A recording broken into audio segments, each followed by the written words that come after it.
SP Convo. SP Convo. Let's do it.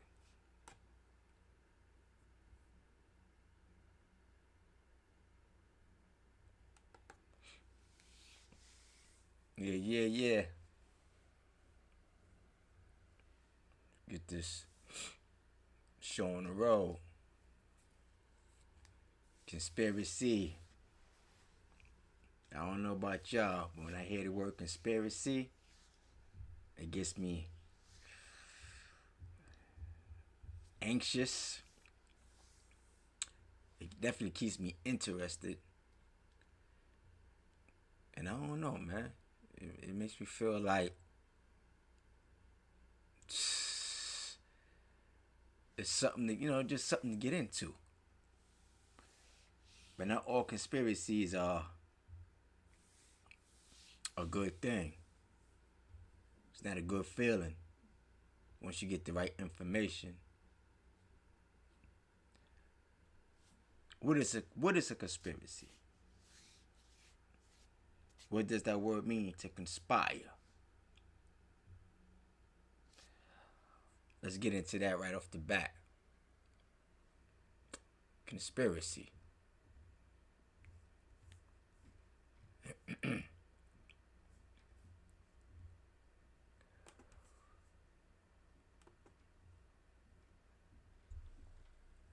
Conspiracy. A conspiracy, also known as a plot, ploy, or scheme, is a plan or agreement between people. Is a plan or agreement between people called conspirators or conspirators for an unlawful or harmful purpose, such as murder, treason, or corruption, especially with the political motivation, while keeping their agreement secret from the public or from the other people affected by it. In a political sense, conspiracy refers to a group of people united in the goal of subverting established political power structures. This can take the form of usurping or altering them. This can take the form of usurping or altering them, or even continually illegally profiting from certain activities in a way that weakens the establishment with help from various political authorities. Depending on the circumstances, a conspiracy may also be a crime or a civil wrong. The term generally connotes or implies wrongdoing or illegalities of the part of the conspirator, as it is commonly believed that people would not need to conspire to engage in activities that were lawful and ethical, or to which no one would object.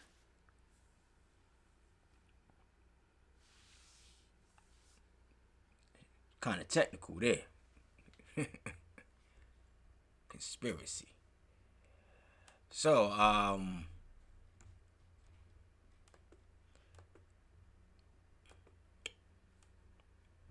there's a lot of things that happen in the United States of America, and I'm pretty sure around the world.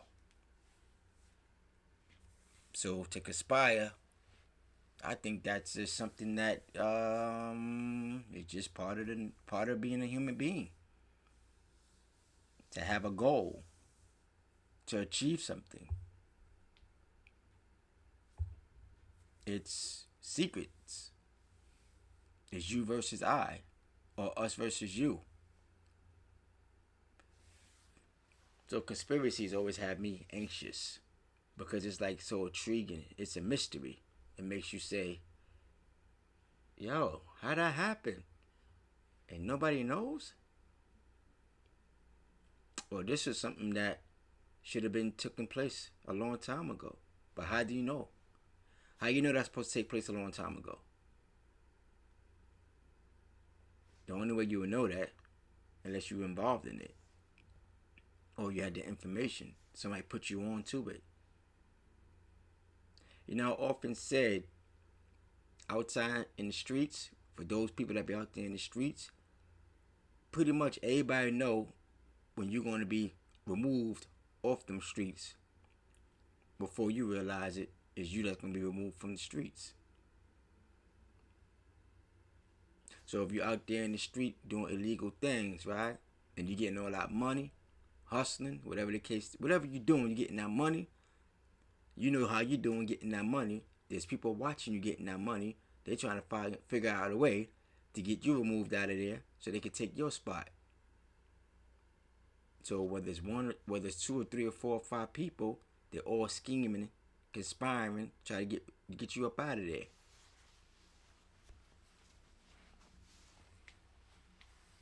So there've been a lot of conspiracy theorists out there in the world. Been a lot of people who conspire to conceive, who conspire to deceive. Now, I'm gonna show you this video of the President Kennedy. God bless his soul, President Kennedy. But I was watching the video and I was saying, it seemed like somebody already knew something ahead of time. This video, fair use. But it's just, I want to break it down to my opinion. See, I'm really getting anxious now, man. It's like, yo, this is deep. It's crazy. Let's get into it.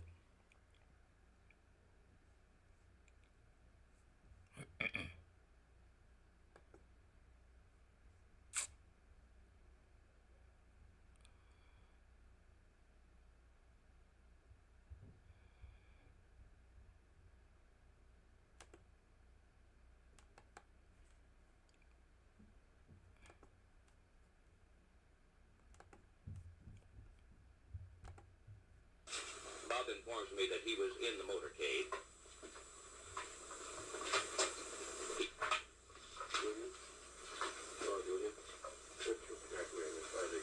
He says he was able to hear the shots. They stopped, and as the shots rang out, people lining the streets screamed and lay down on the sidewalk and in the street. The motorcade immediately speeded up. And rushed the president straight to the Parkland Memorial Hospital from which you're speaking now, Bob. And the president was carried in bleeding. Bob, have you any information on how many times or where the president was struck?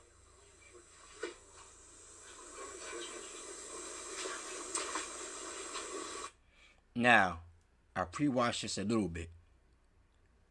I'm going to run it back. The same gentleman's on the phone. Just watch it. I could be going overboard with my way of looking at it, but just watch it. So this commercial don't pop up, man. Just watch it. Right about here. Outside the emergency room where the president is being treated at Parkland Hospital in Dallas, Texas, says he has been told that the president is in very critical condition. You reported, I think, most of this substantially earlier.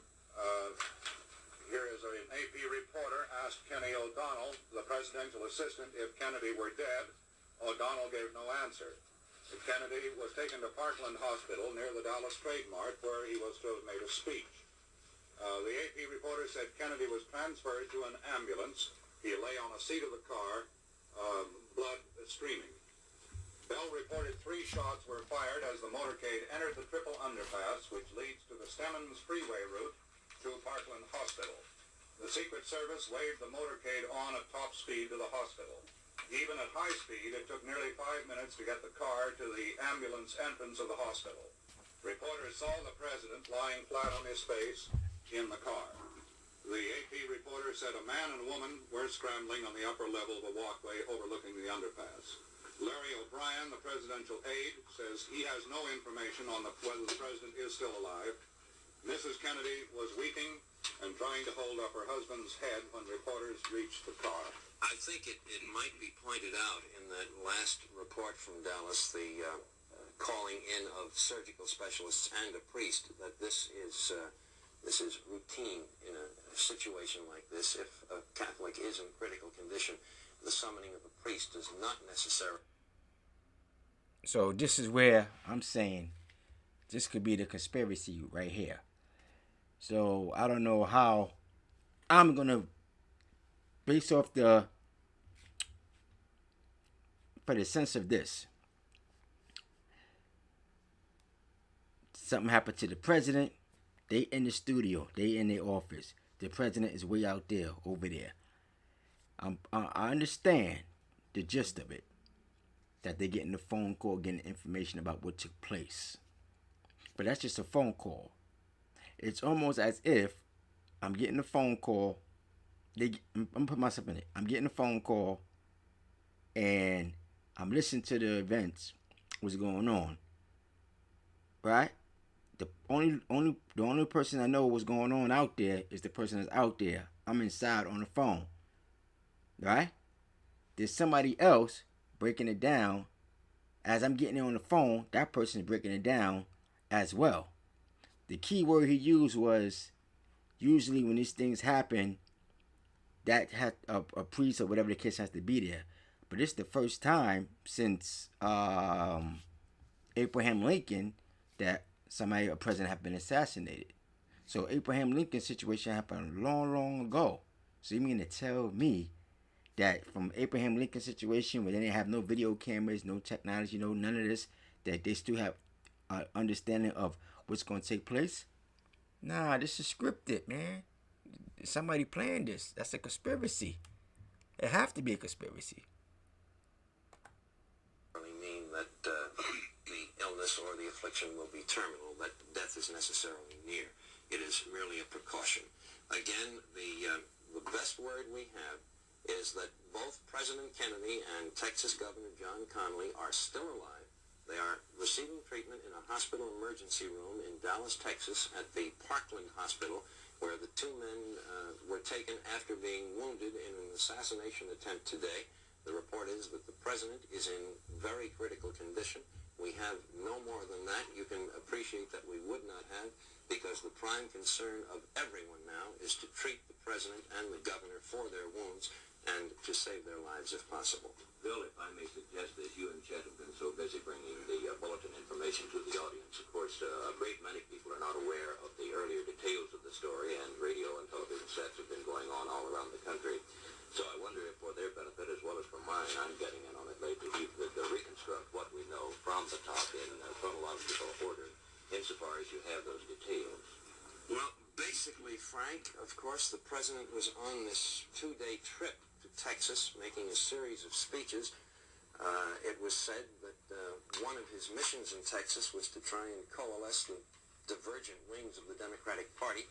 He had made a speech in Fort... Now you see how he's looking at the camera? He's looking at the people. Notice what the gentleman said. He said that's all the information he had as of now. The other gentleman said, let's take it back some, just a little bit. He just got off the phone. Wait, no, let me say what I'm going to say. So this gentleman here said that's all the information he had just 30 seconds ago. The other gentleman said, well, there may be information that he's not privy to, just as well as other people is not privy to. So let's not say that's all the information that you have. So it seemed like it's already part of a script. It's already, it's already planned, man. It's planned. Worth, Texas, which is, I think, about 25 or 30 miles from Dallas. He then moved to Dallas and was about to make a speech, was on his way to another site of a speech in Dallas, or just on the fringes of the city. This was a motorcade? It was a motorcade, and it was moving with, as has been reported, the bubble top of the presidential car down. This may have been a tragic mistake. But all we know is that at roughly 12:45 or so, the shots were fired. I think it would have been Dallas time. Yes, it would have been Dallas time. It has happened within the past 20 minutes or so. The president was headed for another speech, and the motorcade was moving along on this freeway, going under a ramp of another freeway when the attack took place. Here is some information on a speech which he apparently had just made before being shot. President Kennedy lashed out today at those he said confuse rhetoric with reality. Speaking in an area where supporters are booming Senator Barry Goldwater's chances for the 1964 Republican nomination, Kennedy said that ignorance and misinformation, if allowed to prevail in foreign policy, Yes, we will. handicaps this This country's is Frank security. Biggie, NBC News. Put Mr. McNeil on, please. This is Robin McNeil, our correspondent who has been traveling Hello, with the Bob. president. Bob, are you there? This is Frank McGee. Bob, I'm in 5HN. We are on the air. You take it from the top, Bob, and tell us everything that you know, if you would, please. That's the part right there that gets me like, Now, that's probably their job. That's probably protocol. That's what they're probably supposed to do. But it seemed like he was taking over and putting codes out there to let the guy know, hey, listen, this was going on. He said, hey, I'm at 5N, so-and-so and so-and-so. You know? It's like, right there, that's the part that captivated me and had me saying, man, what's going on, man? This is scripted, man. This is part of the they acting, man. Cause there's no way they don't show no emotion. They just cool, calm, and collective. This the president that just got shot, and they're not in uproar. They're not like, oh my God. At least for the public to see, they cool, calm. I know they're professional. It's their job to do. But the human part got to come out some part. At some time, the human part got to come out. You know, a tear coming out the eye, frantic paperwork. They can't get their thoughts right. Something. This is a president. The U.S. president got shot. You're not thinking about your family, what's gonna happen when you get out of work. This is, come on, man. That's.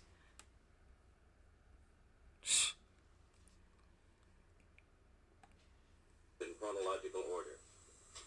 Starting at the very top, unless you have some late information on the president's condition.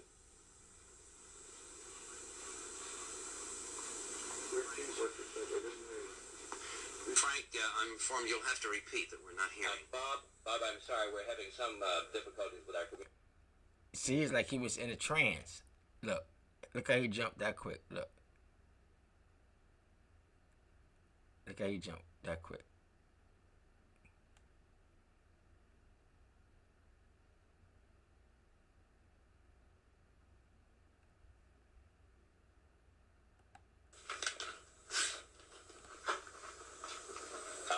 The Texas governor was sitting on the far side of the car, across from the president. Mrs. Kennedy, who was seated between them, was not wounded. Oh, hold on.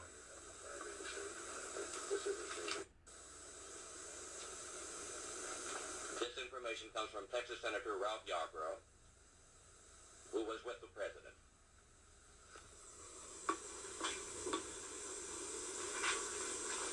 The shots which wounded the president occurred as the motorcade was running through huge crowds in downtown Dallas. No, I gotta go back. The governor of Texas, John Connally, Go back right here. again. Yes, go again, please, Bob. No. Gotta go back. No. Start from right here.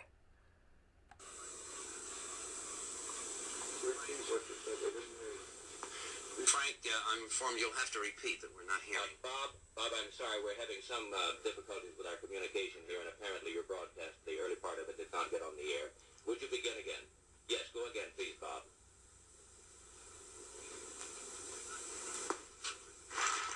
They're not getting the other end of the conversation, Bob, I'm Frank. sorry. You'll have to I tell you repeat. what, let's do it this way. You speak slowly, and I'll repeat what you say. All right, this is Robert McNeil reporting from Dallas. Now, please go ahead, Bob. Bob is at the hospital in Dallas, where the president has been rushed. The president is seriously wounded.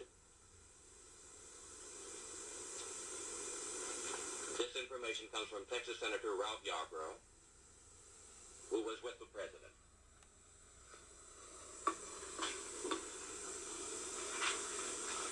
The The shots which wounded the president occurred as the motorcade was running through huge crowds in downtown Dallas. The governor of Texas, John Connally, was also hit. Now I'm going to take it back to the beginning. To the very beginning. To the very beginning. Oh, gosh. To the very beginning.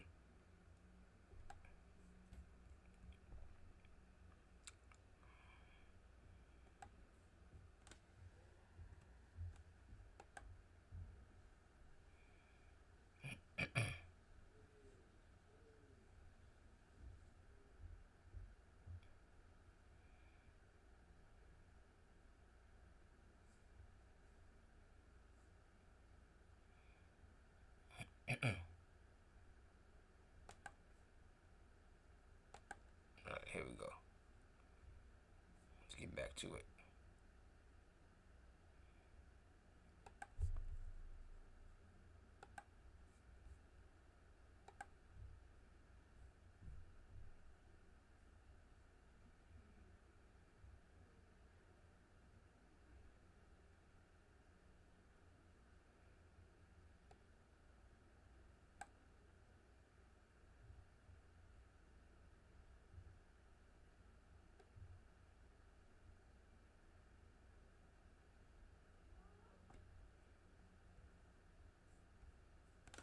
Shots were plainly visible, indicating the gunfire might possibly have come from an automatic weapon. There is this, Chet. Representative Albert Thomas, a member of the House of Representatives, said he was informed that President Kennedy and Governor Connally are both still alive after having been shot in an assassination attempt. This is from Dallas. It is the first word we have that they are, in fact, still alive. It is the first thing definitive that we have. As we say, we can give you only as much as we have. It is that both men were wounded by an assailant or assailants. It's not known who did it or why. And it was also reported from Dallas that it was not determined whether the Secret Service and Dallas police returned the gunfire that hit the president and the Texas governor. There is no word that the assailants have been captured or cited. Probably because the focus of attention now, understandably, is on the president and not so much on those who committed this act. I have some additional information in here, Bill, which would indicate that the Secret Service men guarding the president had no chance to return fire. This item says reporters about 5 car lengths behind the chief executive heard what sounded like 3 bursts of gunfire. Secret Service agents... So right there, is what had me realize that this is scripted, man. This is scripted right here.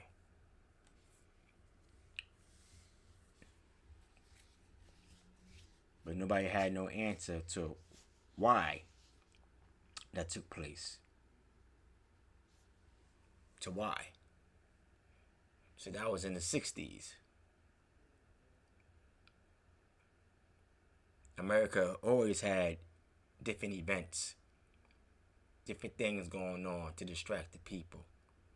So now we're going to go fast forward to the 80s, 20-something years later. About 23 years later, after Kennedy's assassination, America had a new script. The new script was considered a pandemic. Now, this pandemic affected the youth of them, the youth of those times. Anybody from age 7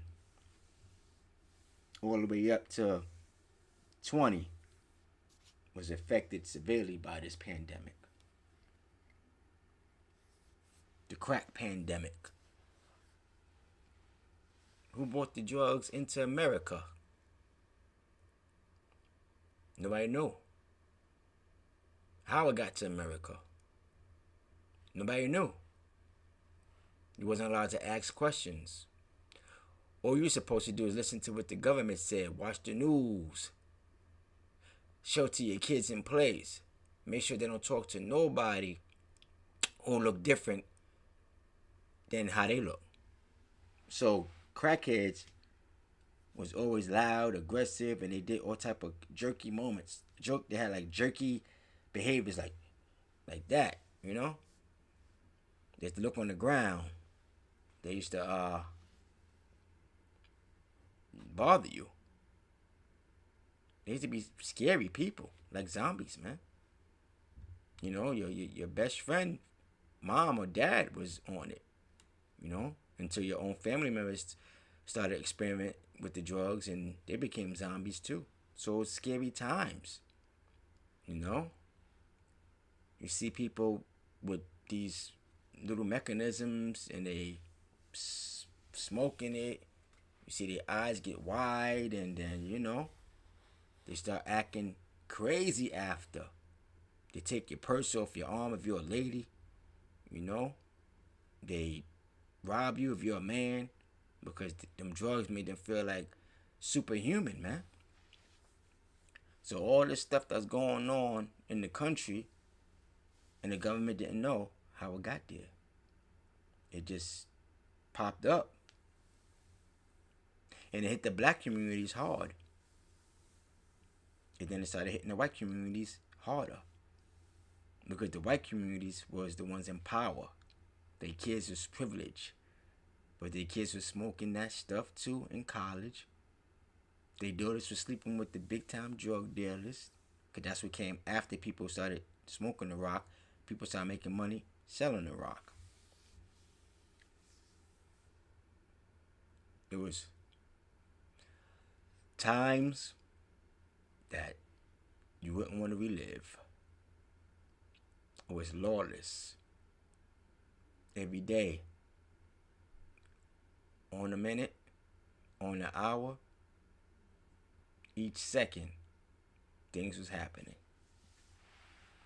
So the president was Ronald Reagan. And I remember Ronald Reagan had addressed the nation about drugs and what's to take place and what's going to happen if, you know, the country continued to allow drugs to take over the country.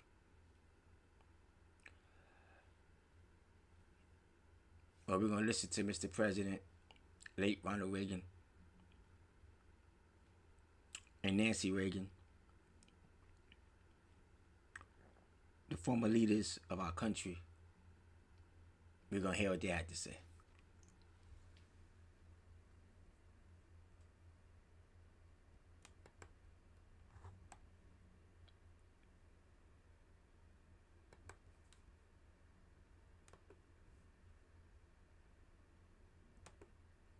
To join me. Nancy and I are here in the West Hall of the White House, and around us are the rooms in which we live. It's the home you've provided for us, of which we merely have temporary custody. Nancy's joining me because the message this evening is not my message, but ours. And we speak to you not simply as fellow citizens, but as fellow parents and grandparents and as concerned neighbors. It's back to school time for America's children, and while drug and alcohol abuse cuts across all generations, it's especially damaging to the young people on whom our future depends.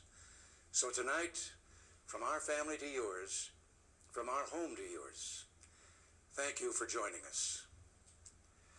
America has accomplished so much in these last few years, whether it's been rebuilding our economy or serving the cause of freedom in the world. What we've been able to achieve has been done with your help, with us working together as a nation united. Now, we need your support again. Drugs are menacing our society. They're threatening our values and undercutting our institutions. They're killing our children.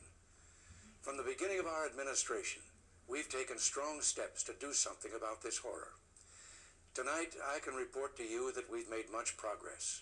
37 federal agencies are working together in a vigorous national effort. And by next year, our spending for drug law enforcement will have more than tripled from its 1981 levels. We have increased seizures of illegal drugs. Shortages of marijuana are now being reported. Last year alone, over 10,000 drug criminals were convicted, and nearly $250 million of their assets were seized by the DEA, the Drug Enforcement Administration. And in the most important area, individual use, we see progress. In 4 years, the number of high school seniors using marijuana on a daily basis has dropped from 1 in 14 to 1 in 20. The U.S. military has cut the use of illegal drugs among its personnel by 67% since 1980. These are a measure of our commitment and emerging signs that we can defeat this enemy. But we still have much to do. Despite our best efforts, illegal cocaine is coming into our country at alarming levels, and 4 to 5 million. So you notice, he just got finished talking about marijuana. You know, kids dropping out of school, smoking marijuana. So, to me, it's like, okay, the kids are hooked on marijuana. They figure out a way to get the kids off the marijuana. But that wasn't strong enough. Now we need something stronger. We really have to keep these people down, man. We thought dope was the hope. So then this is new drug, crack. Mind you, this is 1986. And I think they said cocaine, crack came into America 1985 or 1983.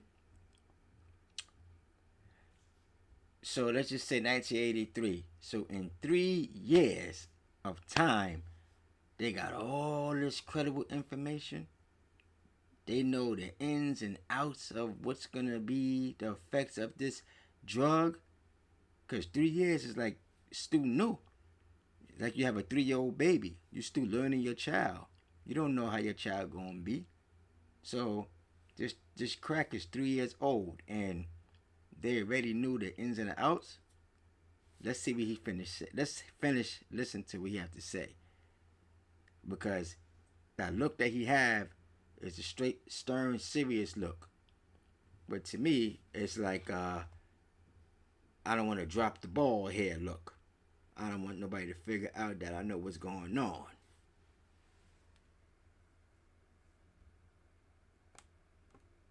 Million people regularly use it. 500,000 efforts. Illegal cocaine is coming into our country at alarming levels, and 4 to 5 million people regularly use it. 500,000 Americans are hooked on heroin.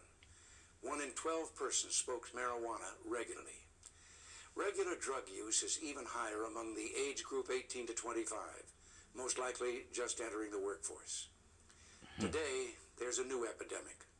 Smokable cocaine, otherwise known as crack. It is an explosively destructive and often lethal substance which is crushing its users. It is an uncontrolled fire. And drug abuse is not a so-called victimless crime.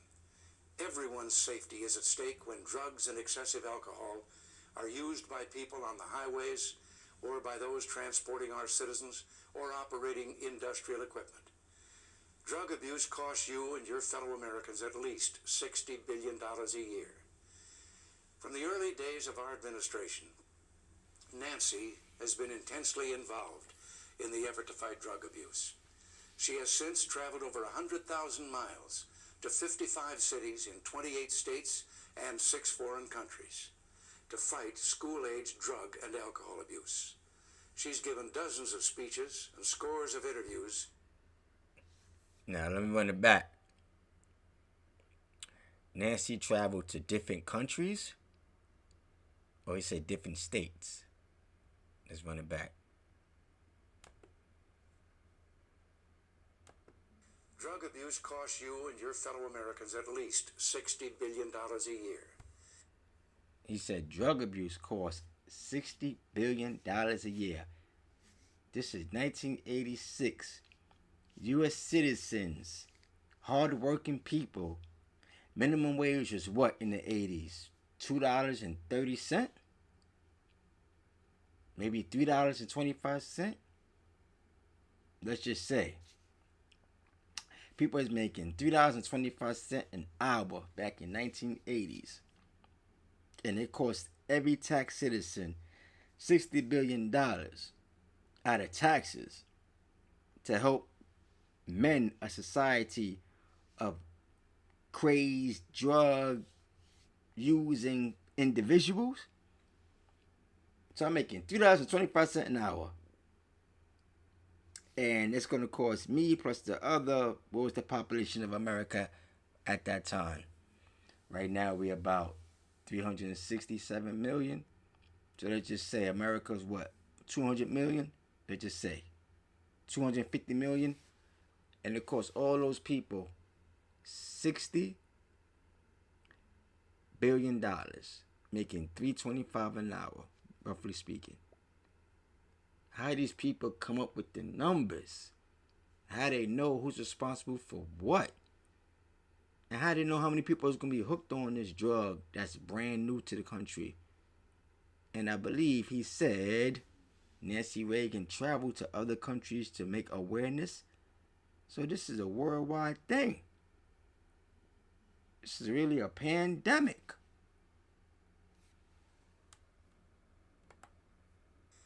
From the early days of our administration, Nancy has been intensely involved in the effort to fight drug abuse. She has since traveled over 100,000 miles to 55 cities in 28 states and 6 foreign countries to fight school-age drug and alcohol abuse. She's given dozens of speeches and scores of interviews and has participated in 24 special radio and TV tapings to... Now I wonder how those 6 foreign countries, what were those countries? Let's look at it right now. What countries are known to have drugs there and drug usage? You know the whole United States of America have drug usage. Some of the Caribbean islands have drug usage. Mainly the black ones. Central America have the drugs produced. So I'm pretty sure some people over there take drugs too.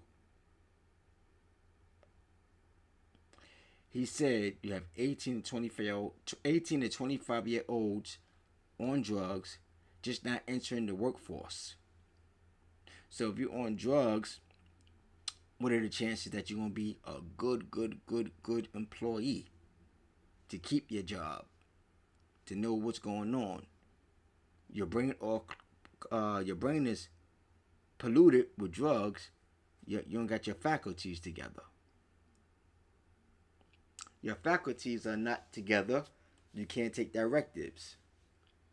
Your mind not right. You agitated. You don't want to hear nothing. You don't want to do nothing. Yeah. And this is the way we live. We know we being sold all this nonsense, but we still partake in the nonsense that we're being sold. We buy it. We listen to it. We digest it, and we still go along with it.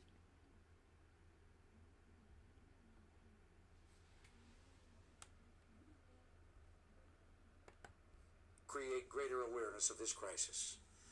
Her personal observations and efforts have given her such dramatic insights that I wanted her to share them with you this evening. Nancy? Thank you.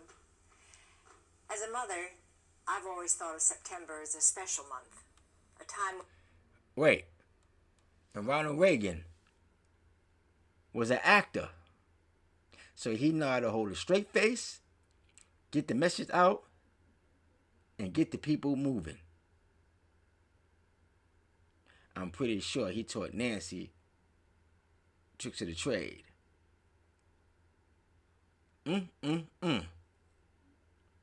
Conspiracy.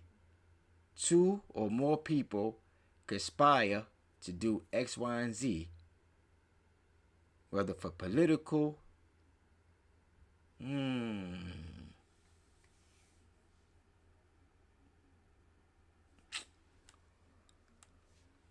That's what I'm saying, man.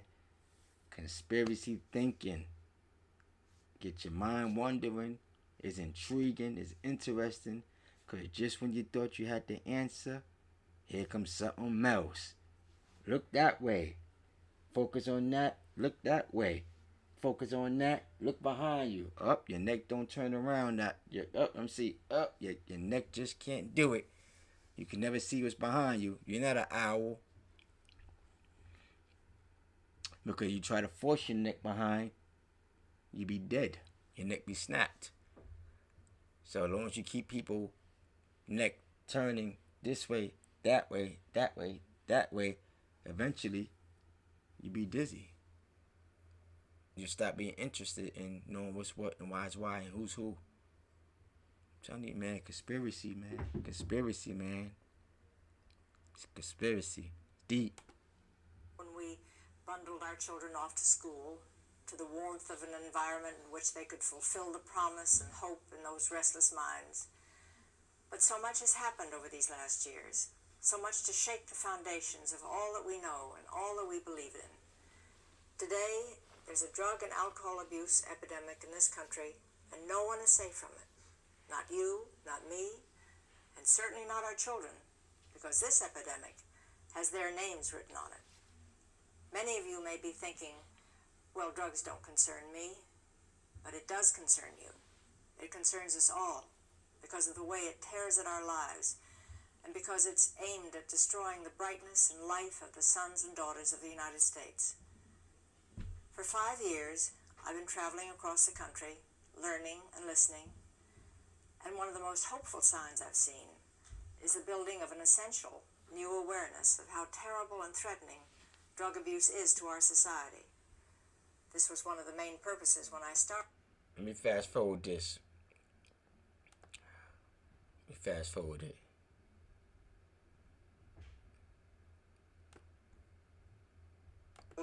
Is to expand international cooperation while treating drug trafficking rules. Third, we want to ensure that the black and gray. And after her treatment, she was able to see colors again. So to my young friends out there, life can be great, but not when you can't see it. So open your eyes to life, to see it in the vivid colors that God gave us as a precious... Let me run it back. I think I overshot my shot. And just the part where Nancy breaks it down. Right about here. Let's go. I have a very personal message for you. Here we go. There's a big, wonderful world out there for you. It belongs to you. It's exciting and stimulating and rewarding. Don't cheat yourselves out of this promise. Our country needs you, but it needs you to be clear-eyed and clear-minded. I recently read one teenager's story. She's now determined to stay clean, but was once strung out on several drugs.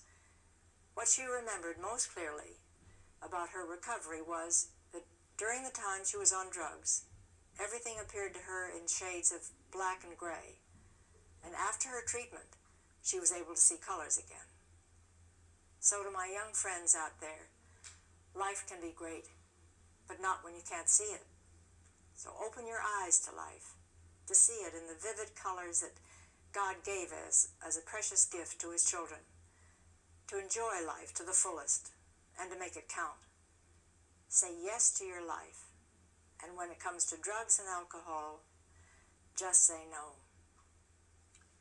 I think you can see why Nancy has been such a positive influence on all that we're trying to do. The job ahead of us is very clear.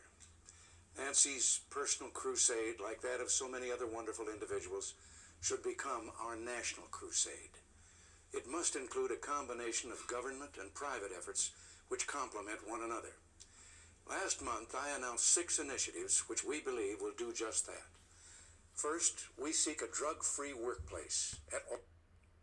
Now, he said earlier, there's people already on drugs, right? From age 18 to 25. Nancy said there's a lady that, wrote a note. She read the note. Now the person stopped being on drugs. Now they can see clear. Nancy also said that this world is for you. This is for your future's for the taking. Don't let nothing get in your way. But there's drugs there. And certain people don't have guidance like that. certain people have a strong mind. So now, you mean to tell me that the most impressionable people on this earth are little children and teenagers? You want them to have an adult understanding of life? They're going to try every little thing. That's the learning stage, and they know this. They know this.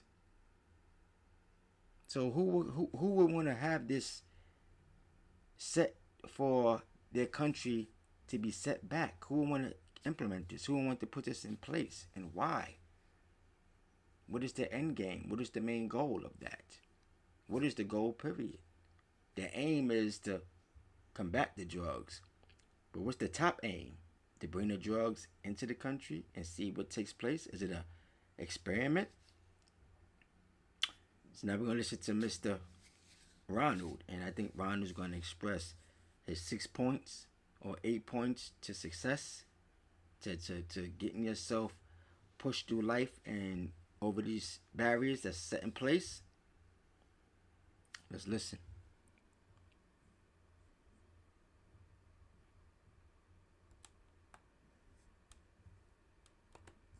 Complement one another.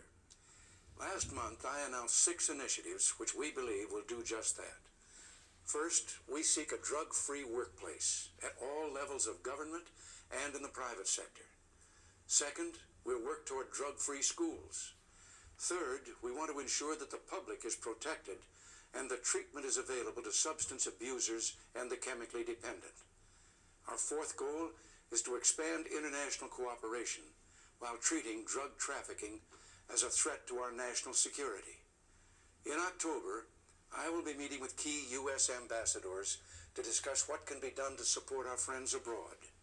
Fifth, we must move to strengthen law enforcement activities, such as those initiated by Vice President Bush and Attorney General Meese. And finally, we seek to expand public awareness and prevention. In order to further implement these 6 goals, I will announce tomorrow a series of new proposals for a drug-free America. Taken as a whole, these proposals will toughen our laws against drug criminals, encourage more research and treatment, and ensure that illegal drugs will not be tolerated in our schools or in our workplaces. Together with our ongoing efforts, these proposals will bring the federal commitment to fighting drugs to $3 billion. As much financing as we commit, however, we would be fooling ourselves if we thought that massive new amounts of money alone will provide the solution. Let us not forget that in America, people solve problems, and no national crusade has ever succeeded without human investment. Winning the crusade against drugs will not be achieved by just throwing money at the problem. Your government will continue to act aggressively, but nothing would be more effective than for Americans simply to quit using illegal drugs. We seek to create a massive change in national attitudes, which ultimately will separate the drugs from the customer, to take the user away from the supply. I believe quite simply that we can help them quit, and that's where you come in. My generation will remember how America swung into action when we were attacked in World War II. The war was not just fought by the fellows flying the planes or driving the tanks. It was fought at home by a mobilized nation, men and women alike building planes and ships, clothing sailors and soldiers, feeding Marines and airmen. And it was fought by children planting victory gardens and collecting Oh, wait, hold on. Let me finish. cans. Well, now we're in another war for our freedom, and it's time for all of us to pull together again. So, for example, if your friend or neighbor or a family member has a drug or alcohol problem, don't turn the other way. Go to his help or to hers. Get others involved with you, clubs, service groups, and community organizations, and provide support and strength. And of course, many of you have been cured through treatment and self-help. Well, you're the combat veterans, and you have a critical role to play. You can help others by telling your story and providing a willing hand to those in need. Being friends to others is the best way of being friends to ourselves. It's time, as Nancy said, for America to just say no to drugs. Those of you in union halls and workplaces everywhere, please make this challenge a part of your job every day. Help us preserve the health and dignity of all workers. To businesses large and small, we need the creativity of your enterprise applied directly to this national problem. Help us. And those of you who are educators, your wisdom and leadership are indispensable to this cause. From the pulpits of this spirit-filled land, we would welcome your reassuring message of redemption and forgiveness and of helping one another. On the athletic fields, you men and women are among the most beloved citizens of our country. A child's eyes fill with your heroic achievements. Few of us can give youngsters something as special and strong to look up to as you. Please don't let them down. And this camera in front of us, it's a reminder that in Nancy's and my former profession, and in the newsrooms and production rooms of our media centers, you have a special opportunity with your enormous influence to send alarm signals across the nation. To our friends in foreign countries, we know many of you are involved in this battle with us. We need your success as well as ours. Yeah, that's the same country Nancy went to make sure that they was on the same page. She had to make sure they was on board. You know, for you just to know that you being taken advantage of, that's hard to accept because you don't have no defense to that. But he just said, basically, is that the government goes around and spread the word of, you know, combating these drugs or fighting these issues or battling these challenges. But the person that committed the crime is the same person that want everybody else to help him figure the crime out. The same person that commit the crime is the same person that want you to help him figure the crime out. Is that not conspiracy number one? I don't know what it is. So now we're going to fast forward another 20-something years later. Well, no, this is about 40 years later. 40 years later. We had the pandemic. Another global pandemic. The pandemic that had individuals scared. Just like in the 80s, people was afraid. Afraid to have their child being taken advantage of or being caught up in that world of crack. Nobody want their child to be a victim of the situation. Nobody want their child to be a product of their environment.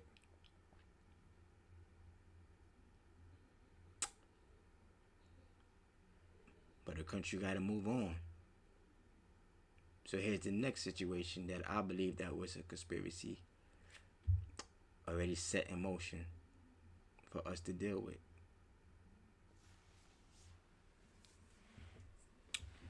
It's the one people don't speak about. But you can speak about it now.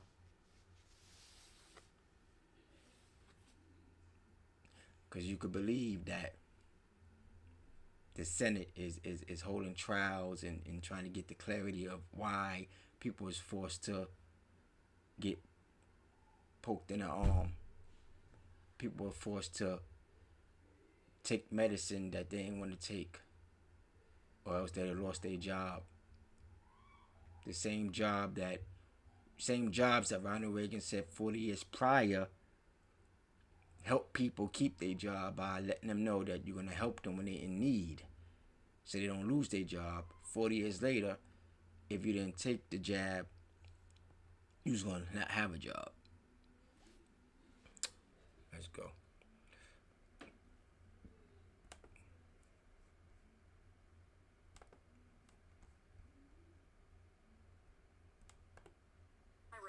Very concerning.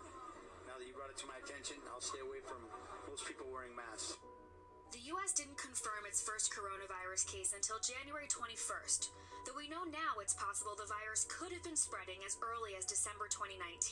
I have today declared that the coronavirus presents a public health emergency in the United States. By the time the White House partially banned travel from China, infection levels start to explode all over the world. It has been confirmed that there are 2 cases now in England. Egypt's health ministry has announced a first confirmed case of COVID-19 in Africa. The latest Italian health report here says there have been more than 50 new cases overnight. At the end of February, the U.S. reports its first death and confirms 25 cases. But within days, that number swells to over 1,000. And this is where things really go downhill. COVID-19 can be characterized as a pandemic. We will be suspending all travel from Europe to the... Let's run it back. Let's take it back. Let's take it back.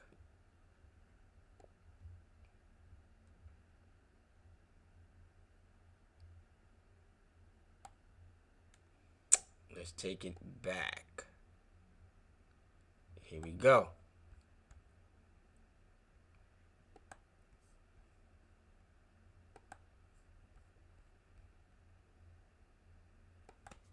Imagine this is how 2020 started.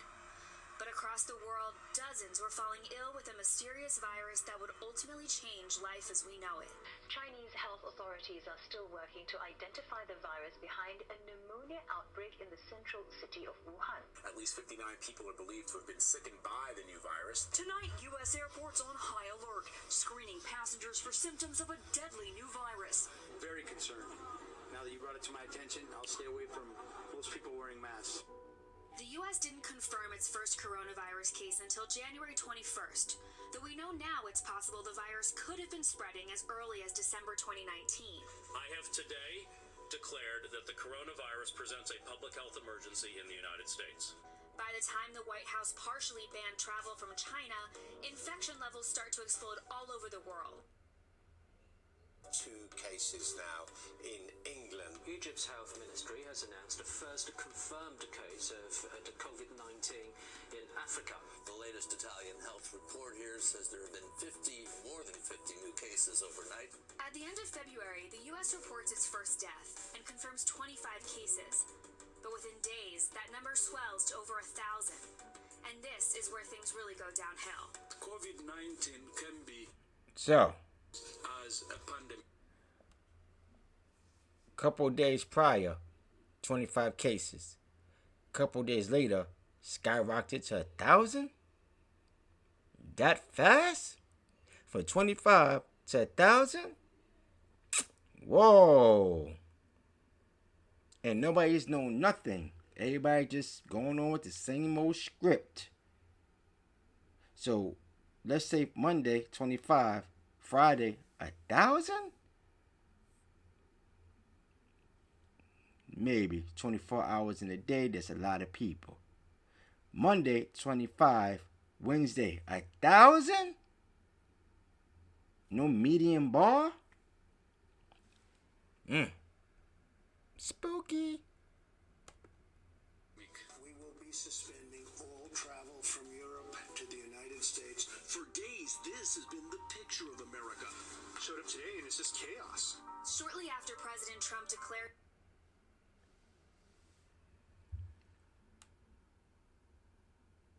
more than 10 people. Focused action, we can turn the corner and turn it quickly. States soon start closing schools and announcing stay-at-home orders. Stay at home. Stay home, stay safe. Quite simply, stay at home. In late March, Congress... So, we all know that situation there was all scripted. People have passed away, correct. But the whole thing about forcing people to do something without giving them information about how to protect themselves in case of that thing happening, that was wrong. People literally was losing their jobs. Literally losing their jobs because they said, no, I'm afraid. I'm afraid. I'm afraid of getting sick, and I'm afraid of putting something inside my body that I don't know what it is. But that plays on your mind. Because when you look at it, when you go to the doctor and get your checkup, certain people take the flu medicine. Some people take a regular aspirin. We still don't know what's in those things, but we still take it. So that's very taxing on the brain.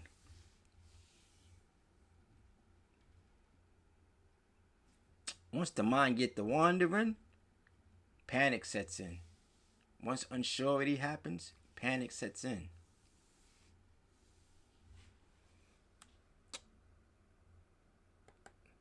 Signs off on a massive $2 trillion. See? It's all about money. Let's see. President Trump makes this. Yeah, that was when Trump first came in. So these are the things that definitely gets people like, yo, what is this world about? You know, what is this world about?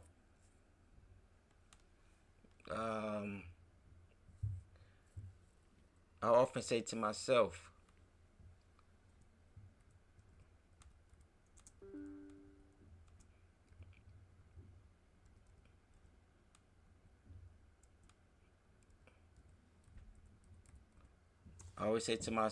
you know, this thing here is secretive. Today's Tupac birthday, and I always say to myself, you know, what happened to the people that was responsible for the harming of Tupac and Biggie Smalls? We never know. We never know. We never know who's responsible for that. But somebody out there know. Still to this day, somebody out there know.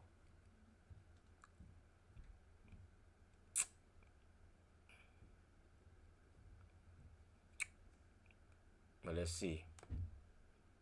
I know for the Tupac, they got some guy responsible for his death. This is from NBC News. Adriano speak. NBC News right here.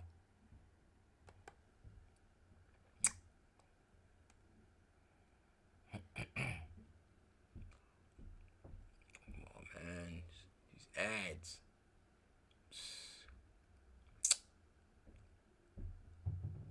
Alright, here we go. No. Yeah, here we go.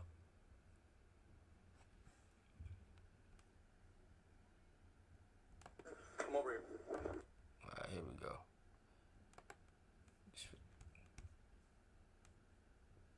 Hey, man. Come over here, alright? Thanks, buddy. Come on over here. Appreciate your cooperation, okay? I'm gonna stand right here in front of the car. Yep, bud. Yep, we're gonna put it down. I know. Put that down for a second, alright? You got nothing on your head? Hooks.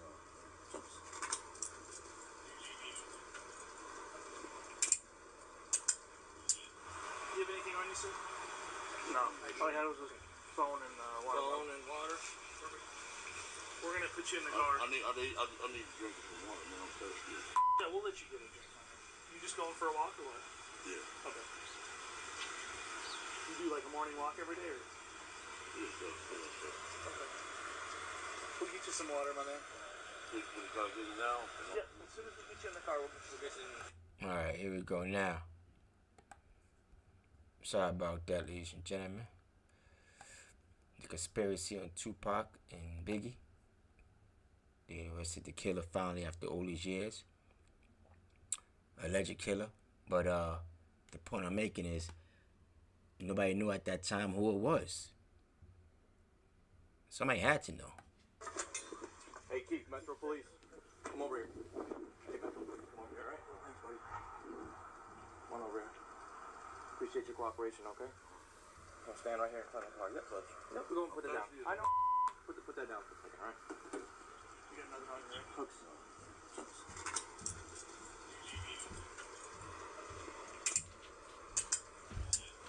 You have anything on you, sir?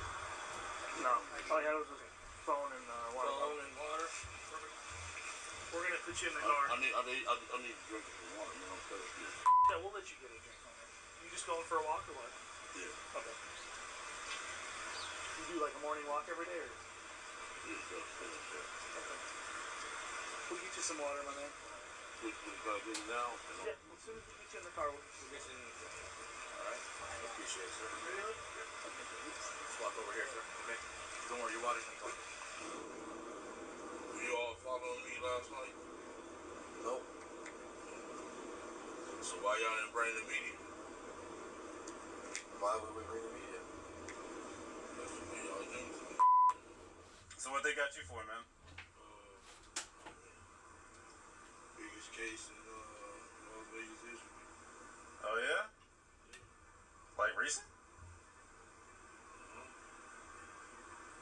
September 7th, 1996. Oh, no. Wow. That's a long time. That's a long time away. Wait. Hold on. Why would we bring the media? That's what y'all do. So what they got you for, man? Biggest case in Las Vegas history. Oh, yeah? Like recent? September 7th, 1996. Oh, no. Wow. That's a long time. That's a long time away. So most of these people probably wasn't even born then. Could you imagine? That officer said, "Oh, wow." But when you heard him say, "Why you didn't bring the media?" Was you watching me the day before? Somebody always know what's happening, man.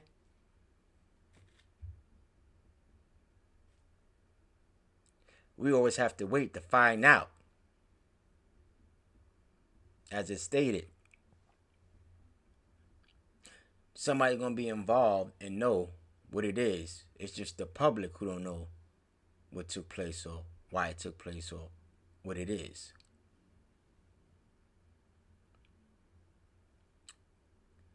Conspiracies.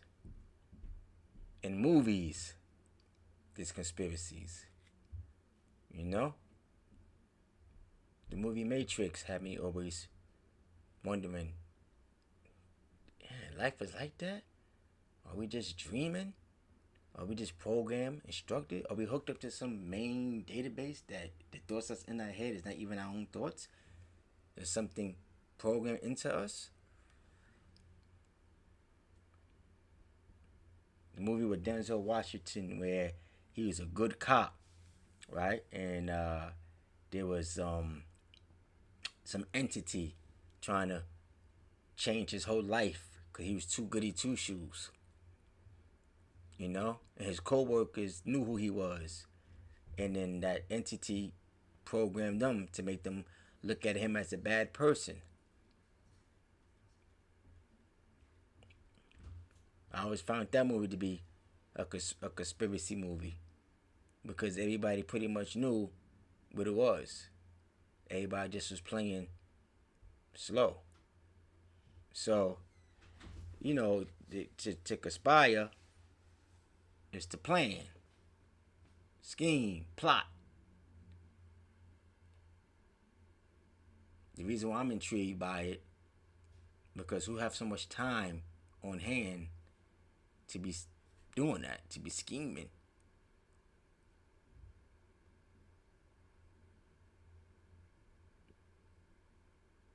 So I guess we have to be careful out here. But how much careful could you be? Because like I said, if you're out there doing what you're doing, you focus on what you're doing, somebody else is focusing on you, you don't know what somebody have planned for you.